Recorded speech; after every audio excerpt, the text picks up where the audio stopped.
ఓం శాంతి 23/12/2025 మధురమైన పిల్లలు, ఏ సంకల్పాలైతే ఈశ్వరీయ సేవార్థం నడుస్తాయో వాటిని శుద్ధ సంకల్పాలు లేక నిస్సంకల్పాలనే అంటారు. అవి వ్యర్థమైనవి కావు. ప్రశ్న: వికర్మల నుండి రక్షింపబడేందుకు ఏ కర్తవ్యాన్ని నిర్వర్తిస్తూ కూడా అనాసక్తులుగా ఉండాలి? జవాబు: మిత్ర సంబంధికుల సేవ చేయండి, కాని అలౌకిక ఈశ్వరీయ దృష్టితో చేయండి. వారి పట్ల మోహపు బంధం ఉండకూడదు. ఒకవేళ ఏదైనా వికారీ సంబంధంతో సంకల్పం కలిగినా కూడా అది వికర్మగా అయిపోతుంది. అందుకే అనాసక్తులుగా అయ్యి కర్తవ్యాన్ని నిర్వర్తించండి. ఎంత వీలైతే అంతా దేహీ అభిమానులుగా ఉండే పురుషార్థం చేయండి. ఓం శాంతి. ఈరోజు పిల్లలను మీకు సంకల్పాలు, వికల్పాలు, నిస్సంకల్పాలు మరియు కర్మ, అకర్మ, వికర్మలను గురించి అర్థం చేయించటం జరుగుతుంది.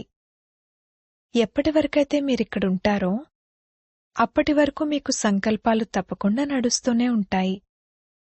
సంకల్పాలను ధారణ చేయకుండా ఏ మనిషి ఒక్క క్షణం కూడా ఉండలేరు. ఇప్పుడు ఈ సంకల్పాలనేవి ఇక్కడ కూడా నడుస్తాయి, సత్యుగంలో కూడా నడుస్తాయి మరియు అజ్ఞాన కాలంలో కూడా నడుస్తాయి. కాని జ్ఞానంలోకి వచ్చిన తర్వాత సంకల్పాలు సంకల్పాలు కావు. ఎందుకంటే మీరు ఈశ్వరీయ సేవార్థం నిమిత్తంగా అయ్యారు.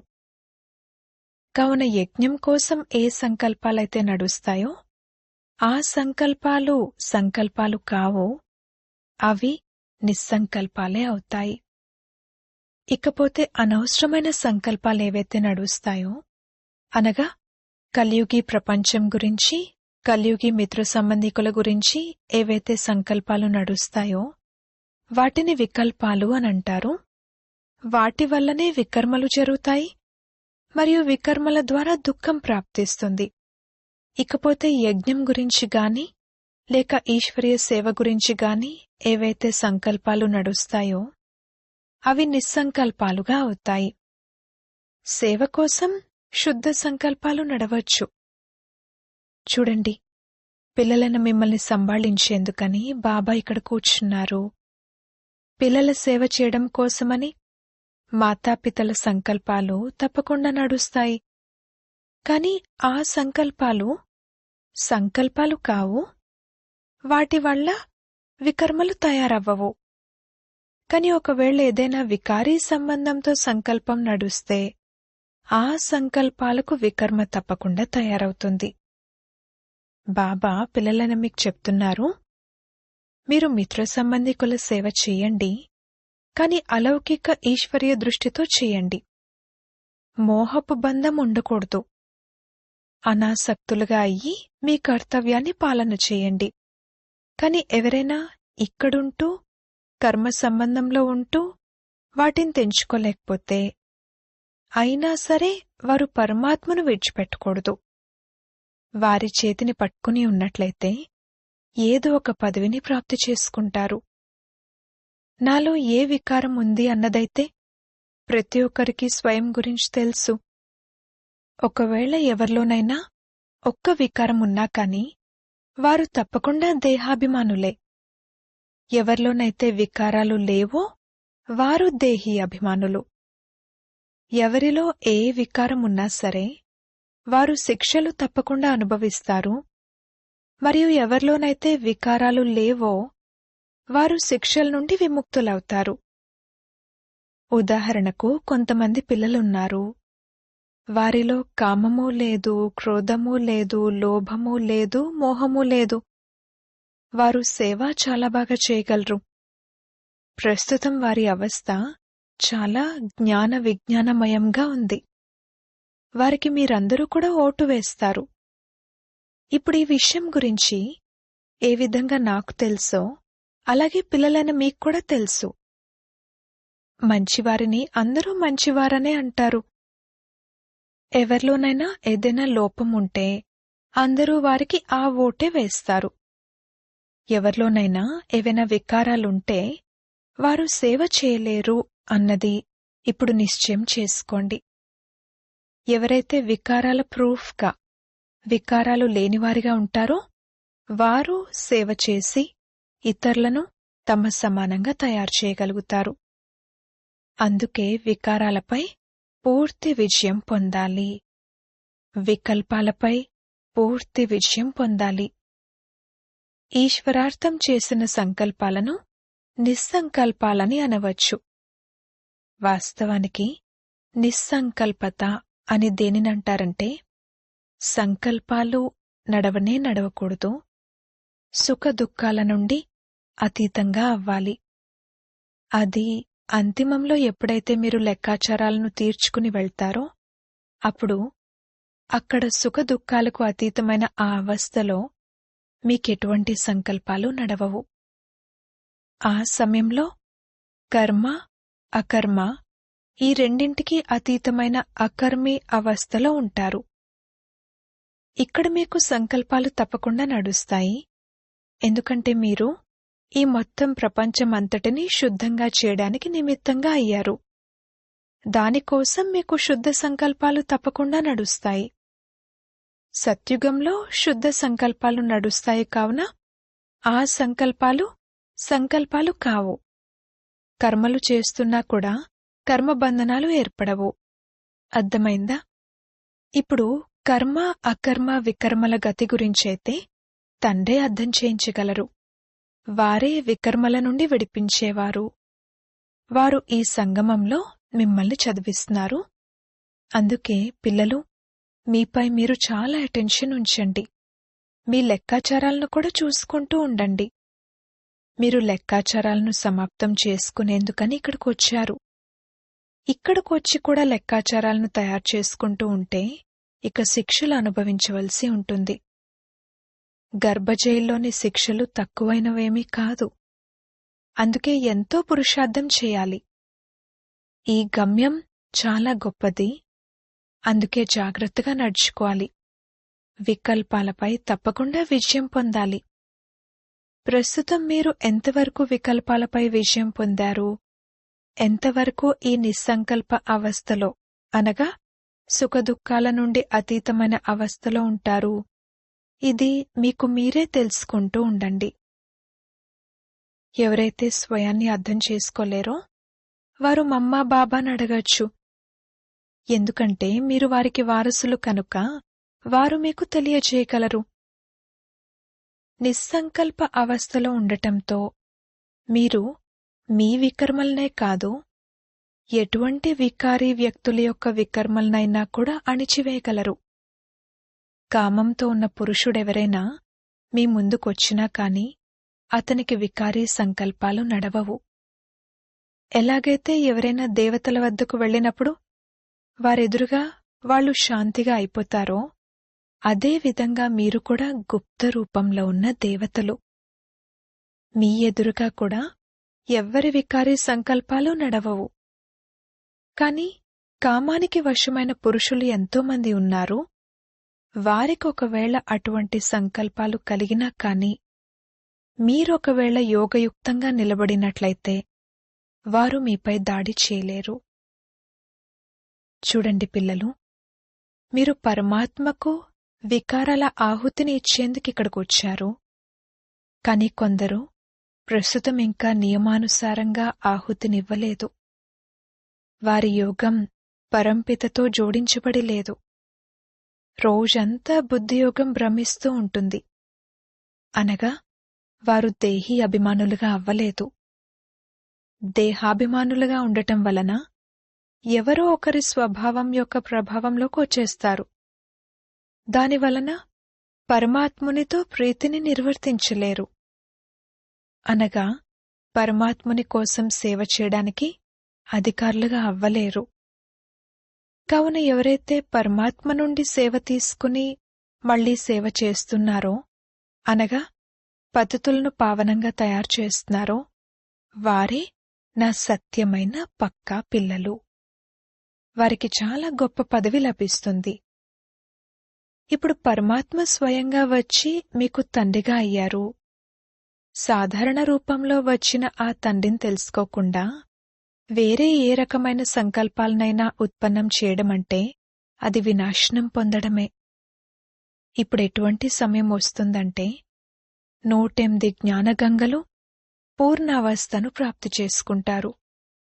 ఇకపోతే ఎవరైతే చదవకుండా ఉంటారో వారు తమను తామే నాశనం చేసుకుంటారు. ఈ ఈశ్వరీయ యజ్ఞంలో ఎవరైతే దాక్కుని పనులు చేస్తారో వారిని జానీ జానన్హార్ బాబా, అన్నీ తెలిసిన బాబా చూసేస్తారు అన్నది ఖచ్చితంగా తెలుసుకోండి. అటువంటి వారిని సావధానపరిచేందుకని ఆ బాబా సాకార స్వరూపంలో ఉన్న మన బాబాను టచ్ చేస్తారు. కావున ఏ విషయాన్ని దాచిపెట్టకూడదు. పొరపాట్లు జరుగుతాయి, కాని వారికి తెలియజేస్తే భవిష్యత్తు కోసం రక్షింపబడతారు. అందుకే పిల్లలు జాగ్రత్తగా ఉండండి. పిల్లలు మొట్టమొదట నేను ఎవరిని, వాట్ నేను ఏమిటి అని స్వయాన్ని కోసం అర్థం చేసుకోవాలి. నేను అని శరీరాన్ని అనరు, నేను అని ఆత్మనంటారు. ఆత్మనైన నేను ఎక్కడి నుండొచ్చాను, నేను ఎవరి సంతానాన్ని? ఆత్మనైన నేను పరంపిత పరమాత్ముని సంతానాన్ని అని ఆత్మకెప్పుడైతే తెలుస్తుందో అప్పుడు తన తండ్రిని స్మృతి చేయడంతో సంతోషం కలుగుతుంది. బిడ్డ తన తండ్రి కర్తవ్యాన్ని తెలుసుకున్నప్పుడు అతడికి సంతోషం కలుగుతుంది. ఎప్పటివరకైతే చిన్నవారిగా ఉంటారో అప్పటి వరకు తండ్రి కర్తవ్యం గురించి తెలియదు. అప్పటి వరకు అంత సంతోషమూ ఉండదు. పెద్దవాడిగా అయ్యే కొద్దీ తండ్రి కర్తవ్యం గురించి తెలుస్తూ ఉంటుంది. అప్పుడు ఆ నష, ఆ సంతోషం పెరుగుతూ ఉంటుంది. కావున మొదటగా మా బాబా ఎవరు, వారెక్కడుంటారు అని వారి కర్తవ్యం గురించి తెలుసుకోవాలి. ఒకవేళ ఆత్మ వారిలో లీనమైపోతుంది అనంటే ఇక ఆత్మ వినాశి అయినట్లు. అప్పుడెవరికి సంతోషం కలుగుతుంది? మీ వద్దకు కొత్తగా ఎవరైనా జిజ్ఞాసులొస్తే వారిని ఇక్కడ మీరేం చదువుకుంటారు, దీనివలన ఏ హోదా లభిస్తుంది అని అడగాలి. ఆ కాలేజీల్లో చదువుకునేవారు మేం డాక్టర్లుగా అవుతున్నాము, ఇంజనీర్లుగా అవుతున్నాము అని చెప్తారు. అప్పుడు వారు తప్పకుండా చదువుకుంటున్నారని నమ్మకం కలుగుతుంది కదా. ఇక్కడ కూడా విద్యార్థులేమని చెప్తారంటే ఇది దుఃఖపు ప్రపంచము, దీనిని నరకం, హెల్ లేక ఆసురి ప్రపంచమనంటారు. దీనికి భిన్నంగా హెవెన్ లేక దైవీ ప్రపంచం ఉంటుంది, దానిని స్వర్గమని అంటారు. ఇది ఆ స్వర్గం కాదు, ఇది నరకము. మరియు దుఃఖపు ప్రపంచము, పాపాత్ముల ప్రపంచము అని అందరికీ తెలుసు. అందరూ అర్థం కూడా చేసుకోగలరు. అందుకే వారిని పిలుస్తూ ఉంటారు, మమ్మల్ని పుణ్య ప్రపంచంలోకి తీసుకువెళ్ళండి అని. కావున పిల్లలెవరైతే చదువుకుంటున్నారో వారికి తెలుసు బాబా మమ్మల్ని ఆ పుణ్య ప్రపంచంలోకి తీసుకువెళ్తున్నారు అని. కొత్త విద్యార్థులెవరైతే వస్తారో వారు ఇక్కడున్న పిల్లలను అడగాలి, ఇక్కడున్న పిల్లల నుండి చదువుకోవాలి. అప్పుడు పిల్లలు తమ టీచర్ లేక తండ్రి యొక్క కర్తవ్యాన్ని గురించి తెలియజేయగలరు. తండ్రి కూర్చుని స్వయంగా వారి మహిమను వారే చేసుకోరు. టీచర్ తన గొప్పతనాన్ని తానే వినిపించుకుంటారా ఏమిటి? ఈ టీచర్ ఇటువంటి వారు అని విద్యార్థులు వినిపిస్తారు. అప్పుడు విద్యార్థులు మాస్టర్ గారిని ప్రత్యక్షం చేస్తారని అంటారు. పిల్లలైన మీరు ఇంత కోర్స్ చదువుకుని వచ్చారు. మీ పని కొత్త వారికి కూర్చుని అర్థం చేయించడము. అంతేకాని BA, MA చదువు చదివించే టీచర్లు కూర్చుని కొత్త విద్యార్థులకు ABCలు నేర్పిస్తారా ఏమిటి? కొందరు విద్యార్థులు మంచి తెలివైన వారిగా ఉంటారు. వారు ఇతరులను కూడా చదివిస్తారు. అందులో మాతా గురువైతే ప్రసిద్ధమైనవారు. వీరు దైవీ ధర్మానికి చెందిన మొదటి మాత. వీరిని జగదాంబ అనంటారు. మాతకు చాలా మహిమ ఉంది.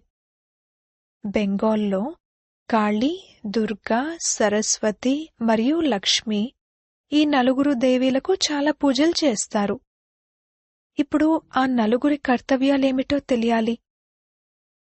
ఉదాహరణకు లక్ష్మి గాడెస్ ఆఫ్ వెల్త్, ధనదేవి. ఆమె ఇక్కడే రాజ్యం చేసి వెళ్లారు. ఇకపోతే కాళీ, దుర్గా మొదలైన పేర్లన్నీ వీరికి చెందినవే.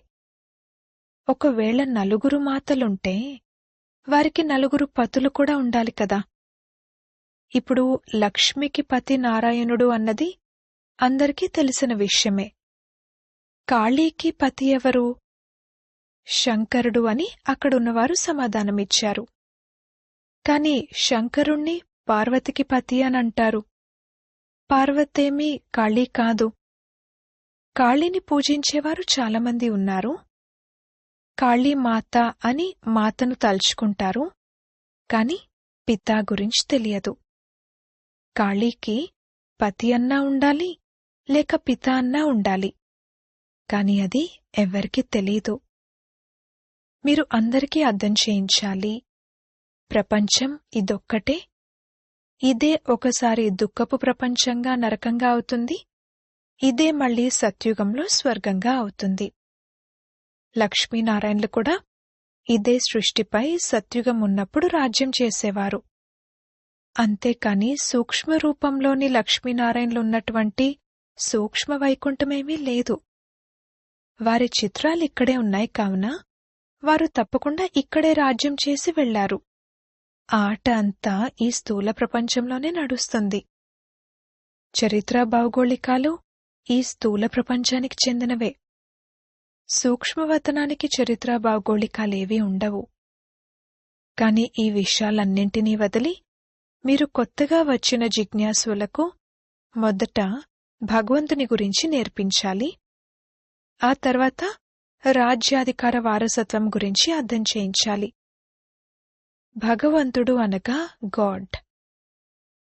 వారు సుప్రీం సోల్, పరమాత్మ. ఎంతవరకైతే ఇది పూర్తిగా అర్థం చేసుకోరో అంతవరకు పరంపిత పట్ల ఆ ప్రేమ జాగృతం అవ్వదు, ఆ సంతోషం కలగదు. ఎందుకంటే మొదట ఎప్పుడైతే తండ్రిని తెలుసుకుంటారో అప్పుడు వారి కర్తవ్యం గురించి కూడా తెలుసుకుని సంతోషంలోకి వస్తారు. కావున ఈ మొదటి విషయాన్ని అర్థం చేసుకోవడంలోనే సంతోషం ఉంది. భగవంతుడైతే సదా సంతోషంగా ఉంటారు. వారు ఆనంద స్వరూపుడు. మనం వారి పిల్లలం కావున మనకెందుకు ఆ సంతోషం ఉండకూడదు? ఆ ఆనందంతో కూడిన పులకరింపెందుకు కలగదు? I am son of God. నేను భగవంతుని కుమారుణ్ణి. I am ever happy master God. నేను సదా సంతోషంగా ఉండే మాస్టర్ భగవంతుణ్ణి. ఆ సంతోషం కలగకపోతే స్వయాన్ని భగవంతుని కుమారునిగా భావించడం లేదు అన్నది రుజువవుతుంది. God is ever happy, but I am not happy.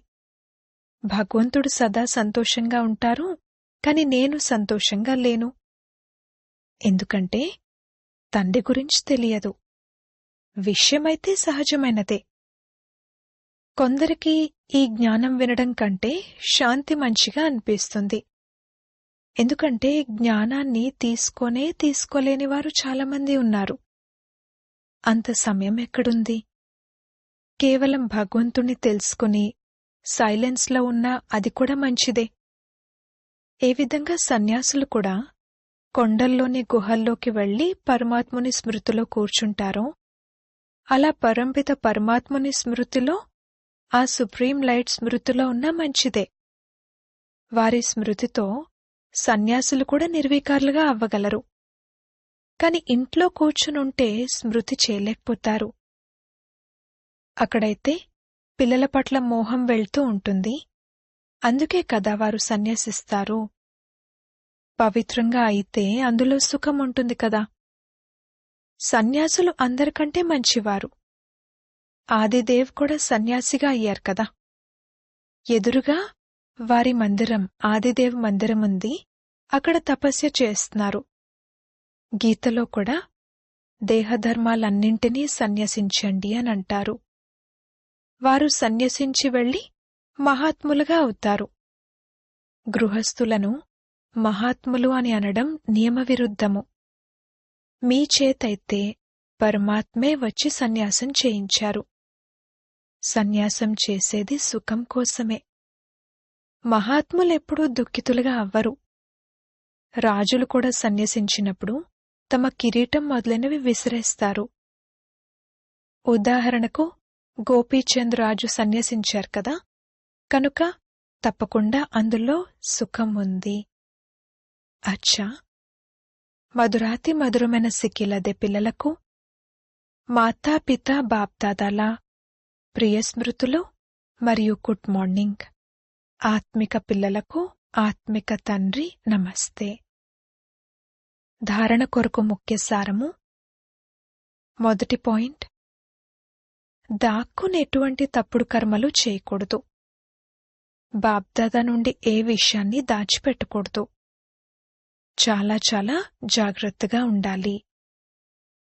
రెండవ పాయింట్, స్టూడెంట్ షోస్ మాస్టర్. విద్యార్థి టీచర్ను ప్రత్యక్షం చేస్తారు. మీరు చదివిన దాన్ని ఇతరులకు చదివించాలి. ఎవర్ హ్యాపీ గాడ్కు పిల్లలము, సదా సంతోషంగా ఉండే భగవంతునికి పిల్లలము అనే స్మృతితో అపారమైన సంతోషంలో ఉండాలి. వరదానము, వికారాల రూపీ సర్పాలను కూడా పానుపుగా చేసుకునే విష్ణు సమాన సదా విజయీ నిశ్చింత భవ. విష్ణు యొక్క శేషశయ్యనేదైతే చూపిస్తారో అది విజయీ పిల్లలైన మీ యొక్క సహజయోగి జీవితానికి స్మృతి చిహ్నము. సహజయోగం ద్వారా వికారాల రూపీ సర్పాలు కూడా ఆధీనమైపోతాయి. ఏ పిల్లలైతే వికారాల రూపీ సర్పాలపై విజయాన్ని పొంది వాటిని విశ్రాంతి తీసుకునే పానుపుగా చేసుకుంటారో వారు సదా విష్ణు సమానంగా హర్షితంగా మరియు నిశ్చింతగా ఉంటారు. కావున సదా ఈ చిత్రాన్ని మీ ఎదురుగా చూడండి. నేను వికారాలను ఆధీనం చేసుకున్న అధికారిని. ఆత్మ సదా విశ్రాంతి స్థితిలో నిశ్చింతగా ఉంది. స్లోగన్, బాలక మరియు యజమానత్వపు స్థితి యొక్క బ్యాలెన్స్ ద్వారా ప్లాన్ను ప్రాక్టికల్లోకి తీసుకురండి. అవ్యక్త ప్రేరణలు.